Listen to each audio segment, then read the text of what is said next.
Bienvenue dans cette dernière vidéo de notre série. Avoir confiance en soi, c'est essentiel pour réussir le grand oral. Dans cet épisode, nous verrons pourquoi les exemples de textes bien construits peuvent renforcer votre assurance, en vous montrant que, avec une bonne méthode, tout le monde peut réussir. Préparez-vous à être inspiré et motivé. Offrez-vous toutes les chances de réussir avec le guide méthodologique Le Grand Oral, exemple rédigé en sciences de la vie et de la terre. Ce livre propose 3 exemples complets et détaillés pour construire une question pertinente, structurer un argumentaire solide et maîtriser les codes de la présentation orale. Rendez-vous dès maintenant sur Amazon pour vous le procurer. La mise en confiance est une étape clé dans la préparation du grand oral.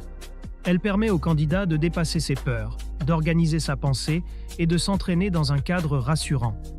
Voyons maintenant comment cette confiance peut être construite pas à pas. Tout d'abord, il est crucial de montrer aux candidats que la réussite est à leur portée. En leur présentant des exemples réussis, ils peuvent visualiser ce qu'on attend d'eux et se projeter dans une prestation claire et structurée. Ensuite, réduire le stress est essentiel. Les exemples concrets aident à atténuer la peur de l'échec. Ils montrent que l'exercice est réalisable et donnent aux candidats une marche à suivre claire et rassurante. Préparez votre grand oral avec le guide Le Grand Oral, rapide et facile avec ChatGPT. Profitez d'une assistance personnalisée, d'une organisation claire et de conseils interactifs pour optimiser votre présentation. Cliquez sur le lien dans cette vidéo pour le découvrir sur Amazon et maximisez vos chances de réussite dès aujourd'hui.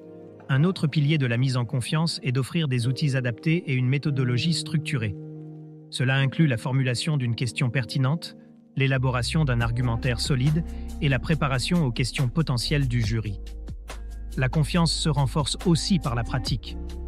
En répétant leur présentation avec des exemples comme support, les candidats développent leurs compétences et s'habituent à prendre la parole dans des conditions proches de celles de l'examen.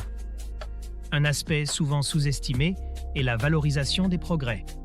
En comparant leurs prestations à des exemples, les candidats identifient leurs points forts et leurs axes d'amélioration. Cela renforce leur estime d'eux-mêmes et les motive à continuer leurs efforts.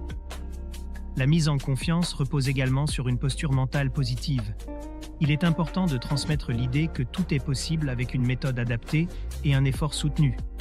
Des outils comme des cartes argumentatives ou des exercices guidés peuvent jouer un rôle clé dans cette dynamique. En conclusion, la mise en confiance est un processus progressif et global. En combinant des exemples concrets, une méthodologie claire, des exercices réguliers et une valorisation des progrès, nous aidons les candidats à aborder l'épreuve avec sérénité et assurance. Merci de votre attention. Cette vidéo vous a aidé? Soutenez-moi. Likez la vidéo, commentez vos questions ou avis, partagez cette vidéo avec vos amis. Abonnez-vous pour ne rien manquer. Merci pour votre soutien et à bientôt.